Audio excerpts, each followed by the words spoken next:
మీ ఎలాంటి వ్యాపార ప్రకటనలకైనా వెంటనే మా ఛానల్ సంప్రదించండి. ఓం శుభంకర్యే నమః. గురు బ్రహ్మ గురుర్విష్ణు గురుర్దేవో మహేశ్వర గురు సాక్షాత్ పరబ్రహ్మ తస్మై శ్రీ గురవే నమః. ఆదిత్యాయ చ సోమాయ మంగళాయ బుధాయ చ గురు శుక్రః శనిభ్యశ్చ రాహవే కేతవే నమః. నిఖిల శ్రేయోదాయిని సర్వకార్య సిద్ధిప్రద పరబ్రహ్మస్వరూపిణి శుభంకరీ నమోస్తుతే. అస్మత్ శ్రీ గురుచరణారవిందాభ్యాం నమః. శ్రీ శ్రీ శ్రీ గణపతి సచ్చిదానంద సద్గురుభ్యో నమో నమః. మహాగణేశాయ నమః. ఆదిత్యాది నవగ్రహ దేవతాభ్యో నమో నమః. డిసెంబర్ నెలలో మీనరాశి వారికి ఉన్నటువంటి గోచార ఫలితాలను తెలియచేస్తున్నాము, శ్రద్ధగా ఆలకించండి. ఉద్యోగస్తులకి అనేక విషయాల యందు చైతన్యం కలిగి ఉంటారు. అలాగే ఎక్కడో మీకు సంబంధించినటువంటి ఒక చిన్న నెగటివ్ అంటే అపప్రచారము మీ దాకా రావటము, మీలో ఆ యొక్క మాట మార్పుని తెస్తుంది. అది జరిగి ఉంటుందా ఉండదా అనేది మీ వ్యక్తిగతంగా మీకు తెలిసి ఉండాలి. జాతక పరంగా అయితే గనక 60% జరగలేదనే మనం చెప్పచ్చు గోచారం రీత్యా. ఒక 40% ఏదైనా ఇంటెన్షన్ మీకు ఉండి ఉండొచ్చు. కాబట్టి అటువంటి మాటను మీరు విని మారేటువంటి ఒక ప్రయత్నాన్ని అయితే ఉద్యోగస్తులు చేస్తారు. ఇది చాలా ప్రశంసించదగ్గ విషయం. అలాగే అధికారుల నుంచి ప్రశంసలు లభిస్తాయి. ప్రతి ఒక్కరూ కూడా మిమ్మల్ని గౌరవించేటువంటి రోజు అతి త్వరలో ఉంది. అహంకారం పనికిరాదండి. ముఖ్యంగా మనము ఎప్పుడు ఎలాంటి స్థితిలో ఉన్నా అహంకారం పనికిరాదు. కోపమే ప్రమాదకరం అంటే అహంకారం దానికంటే 1000 ప్రమాదకరం. ప్రేమగా మాట్లాడేటువంటి వాళ్ళు కావాలి. మర్యాదగా మనని పలకరించేటువంటి వ్యక్తులు లేరు. అంతా నాటకమే. ఇంకా తెగించి చెప్పాలంటే గనక పిల్లలు కూడా నాటకం ఆడుతున్నారు, తల్లిదండ్రులు నాటకం ఆడుతున్నారు, వాళ్ళ తల్లిదండ్రులు నాటకం ఆడుతున్నారు బలవంతంగా. అది ఎక్కువ రోజులు నిలవదండి. ఓపెన్గా మాట్లాడుకోవాలి, ధర్మంగా గడపాలి. పట్టుదలతో వ్యాపారస్తులు విజయాలను సాధిస్తారు.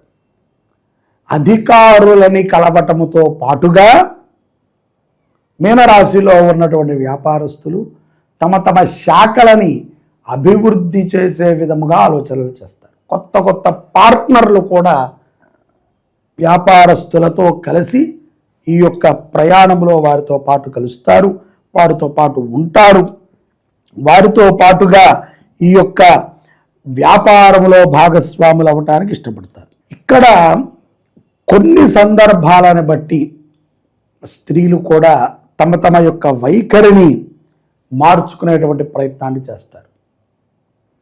నెగిటివ్ ఇంపాక్ట్ వల్ల తమకి కోపం ఎక్కువ వస్తూ ఉంటుంది. పిల్లల మీద చికాకు పడుతూ ఉంటారు. ఏదేదో అరుపులు, ఏదేదో కేకలు, అట్లా ఇట్లా అని చెప్పి గోల. వీటన్నిటి నుంచి కూడా త్వరగా మీరు బయటపడటానికి ఒకే ఒక్క ఉపశమనం ఉంటుంది. అదేమిట్రా అంటే ప్రశాంతత.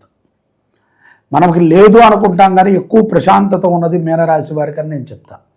అనవసరమైన ఇంటెన్షన్లన్నీ తీసుకుంటున్నారు. అనవసరమైన సబ్జెక్టు, అనవసరమైనటువంటి వ్యక్తులు, అనవసరమైనటువంటి మాటలు, ఇవన్నీ వేస్ట్. చివరికి ఎవరికి కూడా ఉపయుక్తము కారు.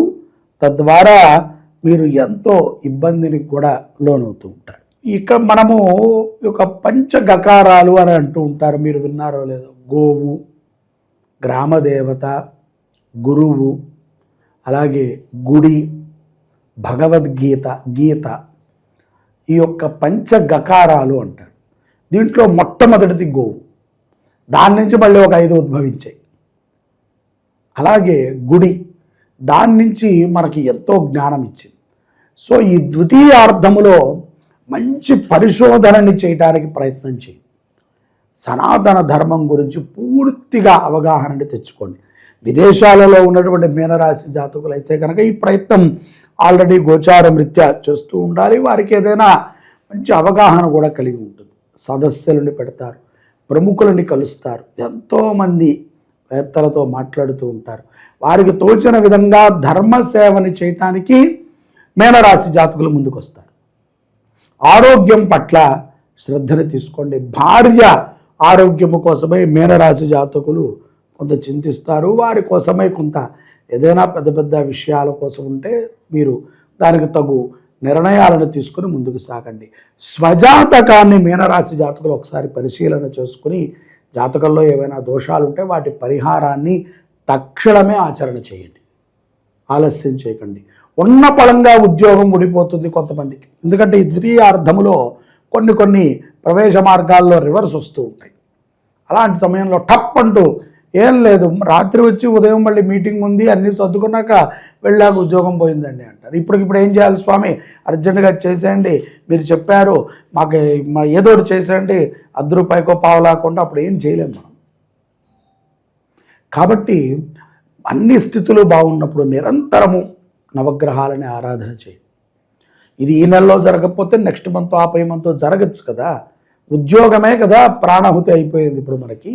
అది లేకపోతే తిండే లేదు, అది లేకపోతే గౌరవమే లేదు, అది లేకపోతే మనమే లేవు. కాబట్టి ఉద్యోగం అనేటువంటిది చాలా ప్రధాన అంశం అయిపోయింది. ఇక్కడ ద్వితీయార్థంలో ఇంకొక మంచి మార్పు కూడా ఉంది. ఆడవారికి, విదేశాలలో ఉన్నటువంటి స్త్రీలకి, ఎవరికైతే మీనరాశిలో ఉన్న జాతకులకు ఉద్యోగాలు లేవో వాళ్ళకి ఏంటో తలుపు తట్టి మరీ ఉద్యోగం వచ్చినట్టు వస్తుంది. ఇది కూడా ఒక గొప్ప అవకాశం. ద్వితీయార్థములో ఆకస్మిక ధనలాభాన్ని కూడా వ్యాపారస్తులు చూస్తారు. ముఖ్యంగా స్త్రీలు ఏదో తండ్రి నుంచి వచ్చిందనో, లేదా భర్త ఏదో ఈ సంవత్సరం మొత్తం దాచిన దాంట్లో కొంత ఇవ్వటమో, లేకపోతే ఎవరో ఏదో మేనమామో బాబాయో ఎవరో ఒకళ్ళు గిఫ్ట్ రూపంగా ఎంతో కొంత ఆకస్మికంగా, అంటే చిన్నపిల్లవాడికి ₹1 దొరికినా ఆకస్మికమే, పెద్దవాళ్ళకి ₹1,00,000 దొరికినా ఆకస్మికమే. పూర్వ రుణాలని కూడా మీరు తీర్చేటువంటి స్థితి ద్వితీయార్థంలో ఉంటుంది. ఈ మాసములో అన్నదానము చేయండి. ఆదివారము పూట కానీ సోమవారం కానీ ఏదైనా వారం ఒక రోజున మీ పేరుతో అన్నదానం చేయండి. ముఖ్యంగా మీ దగ్గరలో ఉన్నటువంటి దేవాలయంలో ఆవు నేతితో దీపారాధన చేయించండి. మంచి ఆవు నేతితో ఒక్కరోజైనా సరే అఖండముగా వెలిగేటువంటి దీపారాధన చేయించండి. తద్వారా ఎంతో మంగళప్రదమైనటువంటి అనుగ్రహాన్ని మీనరాశి జాతకులు డిసెంబర్ మాసంలో పొందుతారు. ఈ గడిచినటువంటి 2025 అనేక ఒడిదుడుకలతో ఒత్తిడితో మీ జీవనం గడిచినప్పటికీ ఎన్నో ఆనందాలని, ఎన్నో గుర్తులని మనకిచ్చింది. రానున్న 2026వ సంవత్సరానికి మనం స్వాగతాన్ని పలుకుతూ ఆనందదాయకంగా కుటుంబ సభ్యులతో ఉందాం. ఇవన్నీ కష్టములు నష్టములు అనేటువంటివి ముందుకి వెనక్కి సాగుతూ ఉంటాయి. దూర ప్రయాణం చేసేటప్పుడు నల్ల వస్త్రాలను ధరించకండి. మీ వాహనం పైనే వెళ్ళండి. ఇతరుల వాహనాన్ని తీసుకుని వెళ్ళేటప్పుడు కొంత బయలుదేరే సమయాన్ని వాటిని చూసుకొని బయలుదేరండి.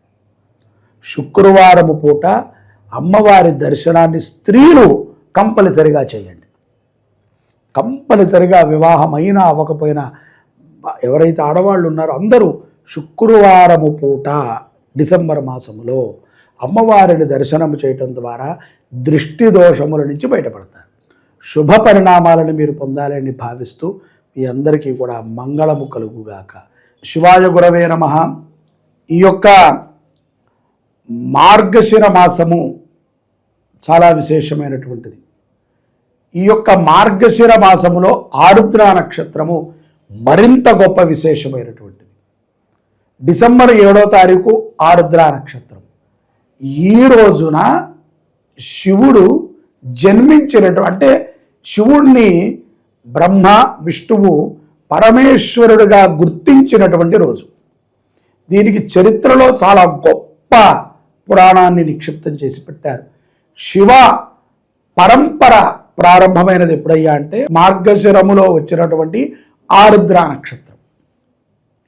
ఆ నక్షత్ర ప్రమాణం, అందుకనే ఇది శివుని యొక్క జన్మ నక్షత్రము అంటారు. ఇప్పుడు ఒక్క శివరాత్రి మనం జాగారం ఉండి శివనామస్మరణ చేస్తేనే 1,000,000 జన్మ కృతం పాపం అంటున్నాం. అలాంటిది మార్గశిర మాసములో ఆరుద్ర నక్షత్రము రోజున శివ దర్శనము చేసిన, శివస్మరణ చేసిన, శివుడికి అర్చన చేసిన, శివాభిషేకాన్ని చూసిన, శివుని యొక్క నామాన్ని విన్నా మనకి పునః భూలోకం మీదకి వచ్చే అవకాశం లేదు. ఎందుకంటే అంత గొప్ప పుణ్యం. మార్గశిర మాసములో ఆరుద్ర నక్షత్రానికి అంత పుణ్యం. అటువంటిది శ్రీ శుభంకరీ దేవస్థానంలో డిసెంబర్ 7వ తారీఖున స్వామివారికి ఉదయం ఏకాదశ రుద్రాభిషేకాన్ని చేస్తున్నాం మహాన్యాసపూర్వకంగా. దానితో పాటుగా నందీశ్వరుడికి కూడా చేస్తాం. దానితో పాటుగా స్వామివారికి విశేషమైనటువంటి అన్నార్చన కార్యక్రమాన్ని 7వ తారీఖు చేస్తున్నాం. మార్గశిర ఆరుద్ర నక్షత్రము డిసెంబర్ 7వ తారీఖు అన్నార్చన, ఏకాదశ రుద్రాభిషేకము, మృత్యుంజయ సహిత రుద్ర హోమాన్ని మన దేవాలయంలో మనం చేసుకుంటున్నాం. ప్రతి ఒక్కరూ మీ దేవాలయాల్లో కుదిరితే చేయండి, లేకపోతే ఇక్కడ మీ గోత్రనామాలు నమోదు చేసుకోండి. 516 రూపాయలు కడితే ఇంత కార్యక్రమం మన పేరు మీద జరుగుతుంది. అందరూ ప్రతి ఒక్కరూ కూడా అవకాశం ఉన్నవాళ్ళు 516 చెల్లించటం, మన పేరుని నమోదు చేసుకుంటాం.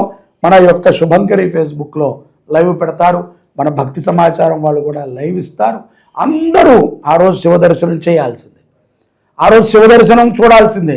మీరు కట్టండి కట్టకపోండి, అది మీ యొక్క ప్రారంధము, మీ యొక్క ధనముకు సంబంధించిన విషయం. దర్శనము చేయండి, పుణ్యం పొందండి, అంతే పోను అదేనే చేయండి.